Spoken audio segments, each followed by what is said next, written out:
സൗദിയിൽ അത്യുഷ്ണവും മഴയും തുടരും. മധ്യ കിഴക്കൻ സൗദിയിൽ താപനില 50 ഡിഗ്രി വരെ ഉയരാൻ സാധ്യതയുള്ളതായി ദേശീയ കാലാവസ്ഥാ കേന്ദ്രം മുന്നറിയിപ്പ് നൽകി. എന്നാൽ വടക്ക് പടിഞ്ഞാറൻ സൗദിയിൽ തുടരുന്ന മഴയും മൂടൽമഞ്ഞും വരും ദിവസങ്ങളിലും ശക്തമായി തുടരുമെന്ന് കാലാവസ്ഥാ കേന്ദ്രം വ്യക്തമാക്കി.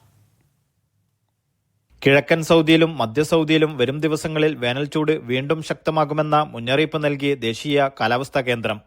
കിഴക്കൻ പ്രവിശ്യയിലെ അൽഹസ, ദമ്മാം, ജുബൈൽ, നാരിയ ഭാഗങ്ങളിൽ പകൽ താപനില 48 മുതൽ 50 ഡിഗ്രി വരെ വീണ്ടും ഉയരുമെന്ന് കാലാവസ്ഥാ മുന്നറിയിപ്പ് വ്യക്തമാക്കുന്നു.